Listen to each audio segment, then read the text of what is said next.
Breaking news mga kabayan. Vietnam nagdagdag ng daang hektaryang artificial land sa Spratlys. Ano ba ang plano nila? Pangalawa sa ating balita, Japan at Pilipinas nag-uusap na sa posibleng paglipat ng Japanese destroyer warship sa Pilipinas. Pangatlo sa ating mga balita, 40 Chinese ships na mataan sa West Philippine Sea, PCG nag-warning. At yan ang aalamin natin sa JP Amazing Stories.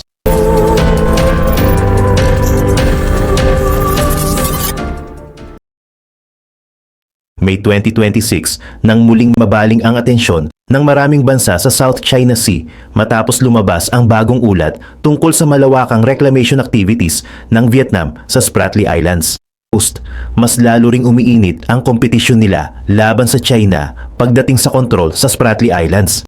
Makikita sa mga satellite image ang unti-unting pagbabago ng ilang dating maliliit na reef na halos concrete structures lang noon, inihahanda para sa mas malalaking military at aviation facilities. Isa sa pinakaagaw pansin ay ang Bark Canada Reef na ngayon ay tinuturing ng pinakamalaking Vietnamese outpost sa Spratly Islands matapos ang malawakang reclamation doon noong 2020. Vietnam ang kanilang kontrol sa ilang bahagi ng Spratlys.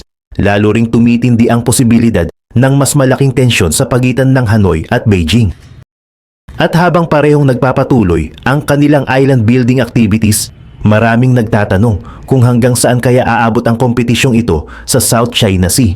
Habang mas dumarami ang bagong satellite images na lumalabas, para sa maraming defense observers, isa itong malaking pagbabago kumpara sa itsura ng mga reef ilang taon lang ang nakalipas.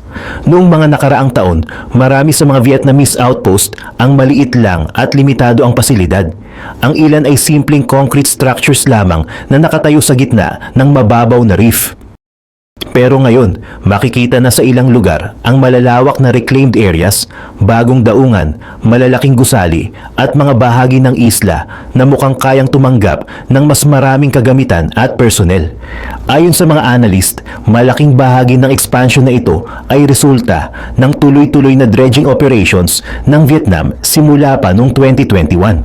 Gumamit umano ang Hanoi ng dredging vessels upang kumuha ng buhangin at bato mula sa paligid ng reef at gamitin ito bilang panambak upang palakihin ang dati halos lubog na bahagi ng mga outpost.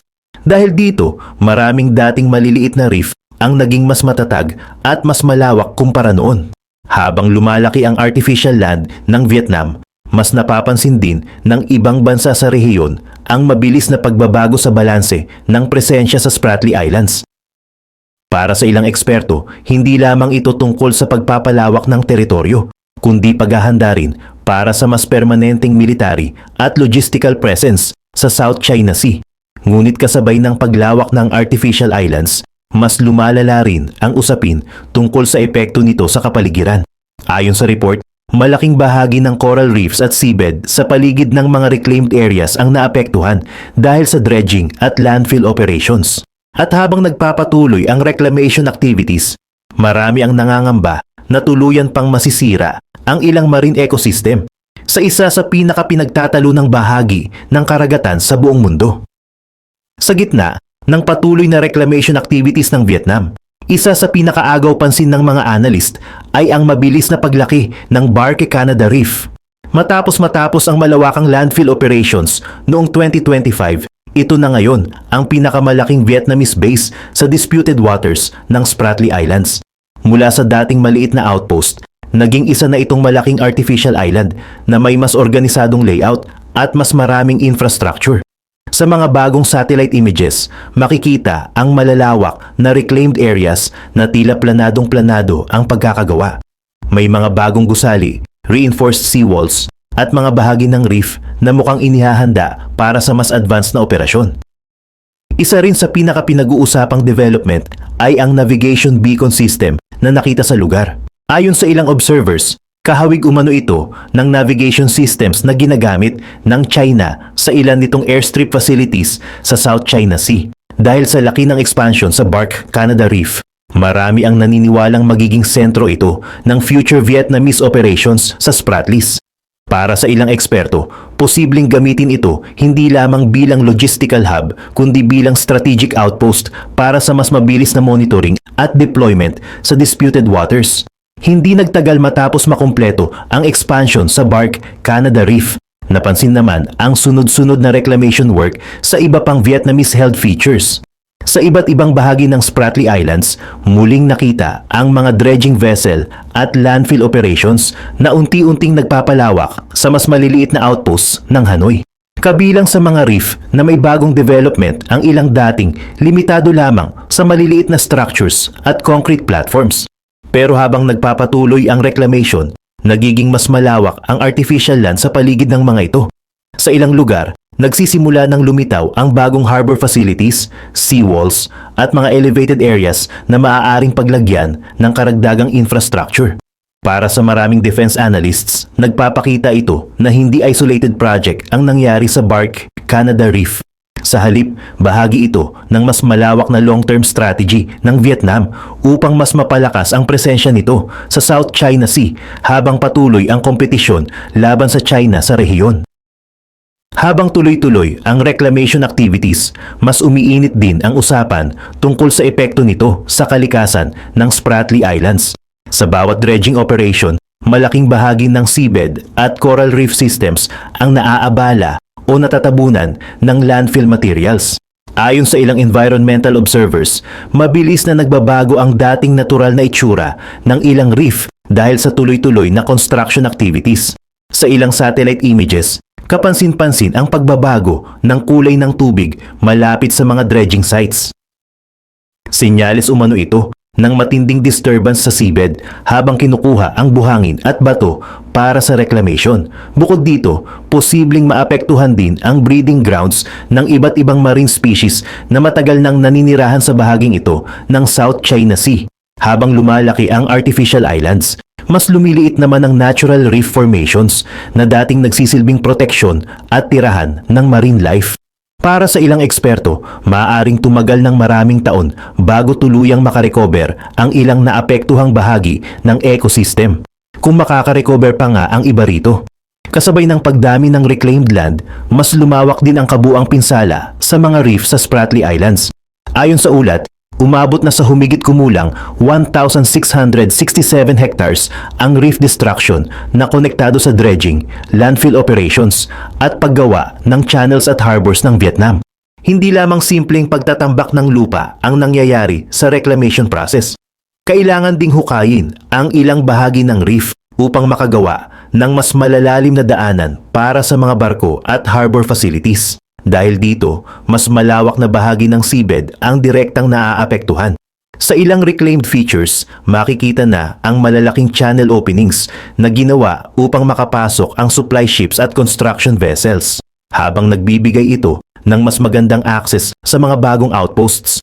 Mas lalo rin nitong binabago ang natural na hugis ng mga reef sa paligid. At habang patuloy na lumalaki ang reclamation footprint ng Vietnam, maraming analyst ang naniniwalang hindi pa rito matatapos ang expansion sa Spratly Islands. Sa katunayan, mas marami pang development ang inaasahang lalabas habang nagpapatuloy ang strategic competition sa South China Sea. Nagkaroon ng malaking development sa defense cooperation ng Japan at Pilipinas matapos magkasundo ang dalawang bansa na bumuo ng bilateral working group para pag-usapan ang posibleng paglipat ng ilang military assets ng Japan Maritime Self-Defense Force papunta sa Philippine Navy. Isa sa pinakamalaking pinag-uusapan dito ay ang Abukuma-class destroyer escorts at TC-90 aircraft na matagal nang ginagamit ng Japan ngunit operational pa rin hanggang ngayon. Lumabas ang usapin matapos ang defense talks ng mga opisyal ng Japan at Philippines sa Manila. Ayon sa mga opisyal, gusto nilang pabilisin ang working level consultations para makita kung posible bang maisakatuparan ang transfer sa mga susunod na taon. Kapag natuloy ito, magiging isa ito sa pinakamalaking military equipment transfer mula Japan papuntang Pilipinas. Malaki rin ang kahalagahan nito para sa Japan dahil posible itong maging unang malaking export ng lethal military equipment sa ilalim ng revised defense export policy nila. Matagal kasing naging mahigpit ang Japan pagdating sa pag-export ng military hardware dahil sa kanilang post-war restrictions. Pero habang tumitindi ang security concerns sa Indo-Pacific region, unti-unti nilang niluwagan ang ilang policies tungkol sa defense cooperation. Kasama sa pinag-aaralan ng working group ang Abukuma-class destroyer escort ships. Binubuo ito ng 6 na barko na ginawa mula 1989 hanggang 1993. Mga nasa 2,000 tons ang displacement ng bawat isa at ginawa sila para sa anti-submarine warfare, coastal defense, maritime patrol at littoral operations. Bagamat hindi ito kasing laki ng modernong destroyers ng ibang bansa, armado pa rin ang mga barkong ito. May dala itong 76mm main gun, CIWS o Close-in Weapon System, Harpoon anti-ship missiles, ASROC anti-submarine rockets at lightweight torpedoes. Wala man itong long-range air defense missiles, sapat pa rin ang capability nito para sa patrol operations at maritime security missions sa archipelagic waters tulad ng West Philippine Sea. Para sa Pilipinas, malaking usapin ito dahil limitado pa rin ang bilang ng modern combat ships ng Philippine Navy. Sa ngayon, ang pinakamodernong frigates ng bansa ay ang BRP Jose Rizal, FF-150 at BRP Antonio Luna, FF-151 na gawa ng South Korea. Bukod dito, kakaunti pa rin ang bilang ng ibang modern surface combatants na kayang magsagawa ng mas advanced naval operations. Habang patuloy namang lumalaki ang naval power ng China, mas nararamdaman ng Manila ang pangangailangang palakasin agad ang fleet nito. Ayon sa article, mahigit 400 vessels na ang hawak ng China, kabilang na ang mga destroyers, frigates, coast guard ships at maritime militia vessels. Dahil dito, nakikita ng ilang defense planners ang Abukuma class bilang pansamantalang solusyon habang hinihintay pa ang mas malalaking modernization projects sa ilalim ng ReHorizon 3 program. May mga ulat ding pinag-aaralan ng Japan ang posibilidad ng grant-based transfer arrangement. Ibig sabihin, posibleng hindi full price purchase ang mangyari, kundi military assistance setup na may espesyal na kasunduan sa pagitan ng dalawang bansa. Pero ayon sa reports, kailangan pa ng legal adjustments bago ito tuluyang maaprubahan. Kapag naging mabilis ang negosasyon, posible raw makarating ang unang barko sa Pilipinas pagsapit ng 2027. Kapag nangyari iyon, magiging malaking pagbabago ito sa defense cooperation ng Japan at Pilipinas dahil mas magiging direkta na ang military coordination ng dalawang bansa. Hindi rin maihihiwalay ang development na ito sa lumalalang tensyon sa South China Sea, East China Sea at Bashi Channel. Parehong may concern ang Japan at Pilipinas tungkol sa lumalawak na military activities ng China sa Indo-Pacific region. Para sa Japan, mahalaga ang seguridad ng sea lanes dahil malaking bahagi ng energy imports nila ay dumadaan sa Bashi Channel at South China Sea. Kapag nagkaroon ng instability sa mga rutang ito, direktang maapektuhan ang supply chain at ekonomiya ng Japan. Para naman sa Pilipinas, mahalaga ang dagdag na barko para sa patrol operations at deterrence missions sa West Philippine Sea. Sa mga nakaraang taon, paulit-ulit na naging sentro ng tensyon ang ilang disputed waters dahil sa presensya ng iba't ibang foreign vessels. Pero kahit may mga benepisyo ang planong transfer, marami pa ring hamon ang kailangang paghandaan. Isa sa pinakamalaking problema ay ang integration ng Japanese-built vessels sa existing fleet ng Philippine Navy. Karamihan kasi ng recent acquisitions ng Pilipinas ay mula South Korea, kaya iba ang logistics systems, maintenance requirements, training structure at supply chain ng pyesa.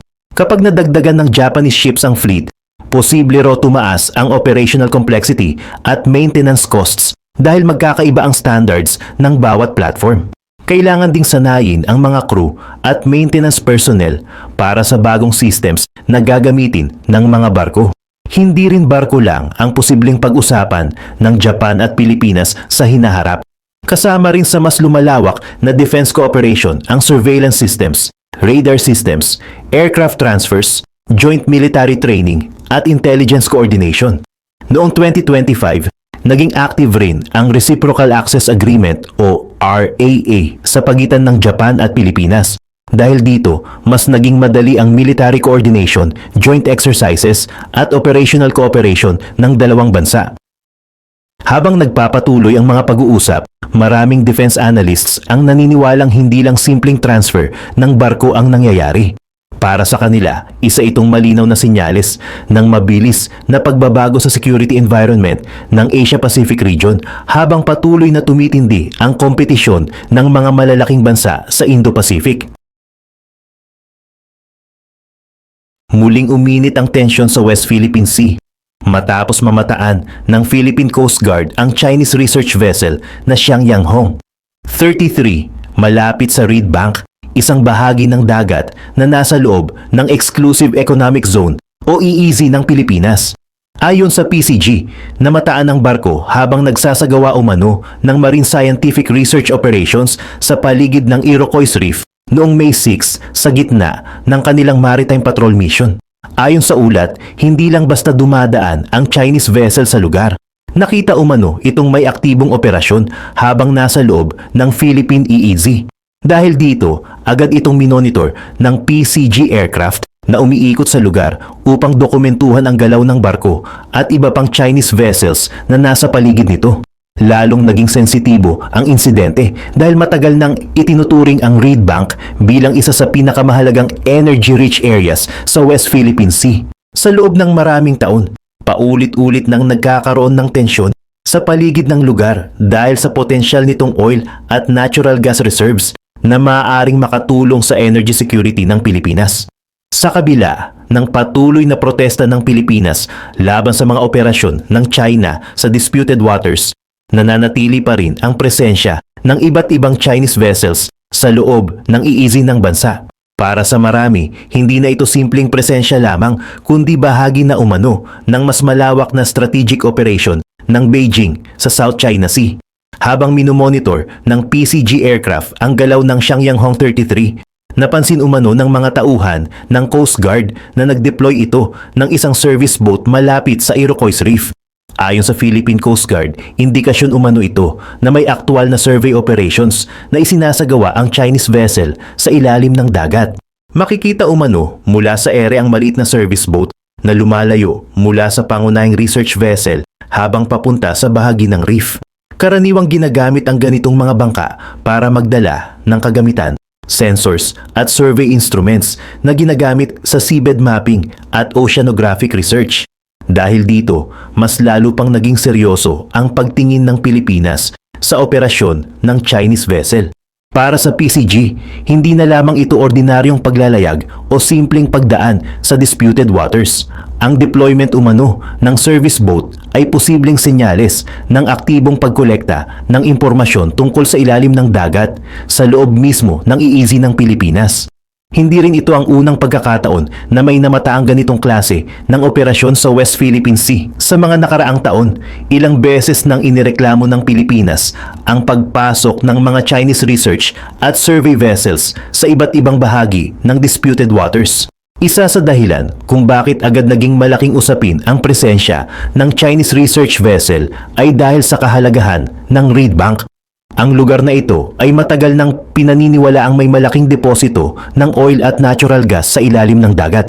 Para sa Pilipinas, napakahalaga ng Reed Bank dahil posibleng makatulong ito sa problema ng bansa pagdating sa energy supply.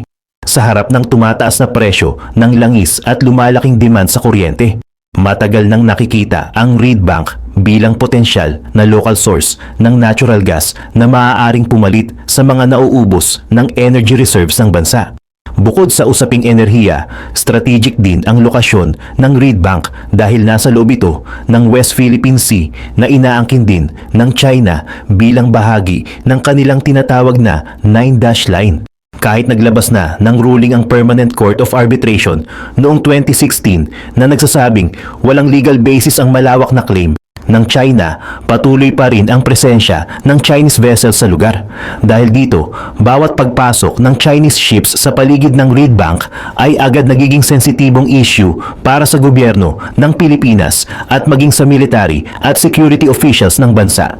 Matapos ang insidente, sinabi ng Philippine Coast Guard na ang ginagawang marine scientific research ng China sa loob ng Philippine EEZ ay paglabag umano sa international law, particular sa United Nations Convention on the Law of the Sea o UN Clause.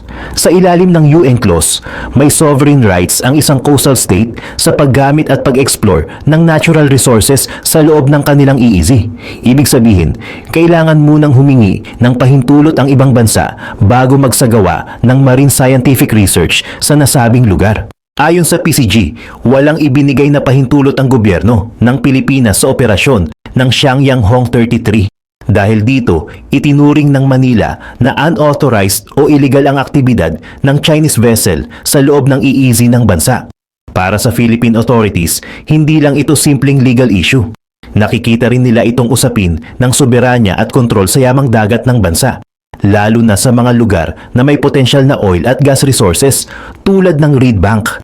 Habang nagpapatuloy ang monitoring operations ng Philippine Coast Guard sa paligid ng Reed Bank at Iroquois Reef, hindi lamang ang Xiangyang 33 ang namataang nasa lugar. Ayon sa PCG, may kasama ring Chinese Coast Guard vessel na nagbabantay malapit sa research ship habang nagpapatuloy ang umano'y survey operations nito. Bukod dito, dose-dose ng Chinese Maritime Militia vessels din umano ang nakita sa paligid ng operasyon. Sa ulat ng PCG, may 13 maritime militia ships na nasa paligid ng Iroquois Reef habang may karagdagang 28 Chinese militia vessels na namataan malapit sa Pag-asa o Tito Island. Matagal nang inaakusahan ng iba't ibang bansa ang China na gumagamit ng maritime militia vessels para palakasin ang kanilang presensya sa disputed waters nang hindi direktang gumagamit ng military warships. Kadalasan, mukha lamang silang ordinaryong fishing vessels ngunit pinaniniwala ang may koordinasyon umano sa Chinese authorities. Dahil sa dami ng Chinese vessels sa loob ng West Philippine Sea, mas lalo umanong nagiging komplikado ang sitwasyon sa lugar. Para sa Pilipinas, hindi na lamang ito simpleng marine research operation, kundi bahagi umano ng mas malaking strategy ng Beijing para mapanatili ang kanilang presensya sa disputed waters. Ayon pa sa Philippine Coast Guard, matagal nang umiikot sa loob ng West Philippine Sea ang Xiangyang 33 bago pa ito namataan malapit sa Reed Bank. Base sa kanilang monitoring, umalis umano ang Chinese research vessel mula China noong April 15 at sunod-sunod na nag-operate sa iba't ibang disputed areas. Kabilang sa mga lugar na dinaanan umano nito ang Ayungin Shoal o Second Thomas Shoal, Sabina Shoal, Mischief Reef at Jackson Atoll. Lahat ng mga lugar na ito ay matagal ng sentro ng tensyon sa pagitan ng Pilipinas at China dahil sa magkasalungat nilang territorial claims. Sa mga nakaraang buwan, ilang beses nang nagkaroon ng girian sa paligid ng Ayungin Shoal dahil sa resupply missions ng Pilipinas papunta sa BRP Sierra Madre. Samantala, ang Mischief Reef naman ay isa sa mga artificial island bases na kontrolado na ng China at nilagyan ng malalaking military facilities. Dahil sa pattern ng paggalaw ng Xiangyang 33, maraming observers ang naniniwalang hindi aksidente ang pagpunta nito sa iba't ibang strategic areas sa West Philippine Sea. Para sa ilan, posibleng bahagi ito ng mas malawak na data gathering at seabed survey activities ng Beijing sa disputed waters. Sa gitna ng lumalaking tensyon, nagsalita ang Philippine Coast Guard Commandant na si Admiral Ronnie Gilgavan tungkol sa presensya ng Chinese research vessel sa loob ng Philippine EEZ. Ayon kay Gavan, patuloy nakikilos ang Philippine Coast Guard laban sa anumang aktibidad na itinuturing nilang iligal sa loob ng karagatang sakop ng Pilipinas. Binigyang diin niya na hindi dapat pinapayagan ang mga operasyon na maaaring makasira sa sovereign rights at maritime interest ng bansa. Sinabi rin niya na responsibilidad ng PCG na bantayan ang mga karagatang nasa ilalim ng jurisdiksyon ng Pilipinas at tiyaking hindi maaabuso ang yamang dagat ng bansa. Para sa Philippine authorities, mahalagang maipakita na patuloy nilang binabantayan ang mga nangyayari sa West Philippine Sea sa kabila ng presensya ng mas malalaking Chinese vessels. Kasabay nito, nagpatuloy rin ang aerial at maritime patrol operations ng PCG upang masubaybayan ang galaw ng Chinese ships sa disputed waters. Hindi naman nagtagal at agad ding sumagot ang China sa mga akusasyon ng Pilipinas. Sa pahayag ng China Coast Guard, itinanggi nilang may illegal silang operasyon sa loob ng Philippine EEZ. Ayon sa kanila, lehitimong marine ecological surveys lamang umano ang ginagawa ng Xiangyang 33 sa lugar. Inakusahan pa nila ang Philippine Coast Guard aircraft na umano'y deliberately approached and harassed ang Chinese research vessel habang nasa operasyon ito. Kasunod nito, naglabas din ng pahayag ang Chinese Embassy sa Manila. Iginiit nilang normal at legal umano ang mga scientific missions ng China sa mga karagatang itinuturing nilang nasa ilalim ng kanilang jurisdiksyon. Bukod dito, sinabi rin ng Beijing na pinapalala lamang umano ng Pilipinas ang tensyon sa pamamagitan ng umano'y smearing and inflammatory propaganda laban sa China. Para sa Beijing, bahagi lamang umano ito ng normal scientific activity at hindi dapat gawing political issue. Isa sa pinakamalaking dahilan kung bakit paulit-ulit ang tensyon sa West Philippine Sea ay ang magkaibang interpretasyon ng Pilipinas at China pagdating sa international law at maritime jurisdiction. Para sa Pilipinas, malinaw umano sa UN clause na may exclusive sovereign rights ang bansa sa paggamit at pag-explore ng resources sa loob ng kanilang EEZ. Dahil dito, sinasabi ng Manila na kailangan munang humingi ng pahintulot ang ibang bansa bago magsagawa ng marine scientific research sa naturang lugar. Ngunit para naman sa China, bahagi pa rin umano ng kanilang historical at territorial claims ang malaking bahagi ng South China Sea, kabilang na ang ilang lugar na sakop ng Philippine EEZ base sa UN clause. Ito rin ang dahilan kung bakit hindi kinikilala ng Beijing ang 2016 Hague ruling na pumabor sa Pilipinas. Sa halip, patuloy nilang ipinapakita ang kanilang presensya sa disputed waters gamit ang Coast Guard vessels, maritime militia ships at research vessels. Habang nagpapatuloy ang magkabilang panig sa kani-kanilang posisyon, nananatiling mataas ang tensyon sa West Philippine Sea at patuloy ring binabantayan ng iba't ibang bansa ang sitwasyon sa rehiyon. Ito ang ating mga balita. Hanggang sa susunod na video ng JP Amazing Stories.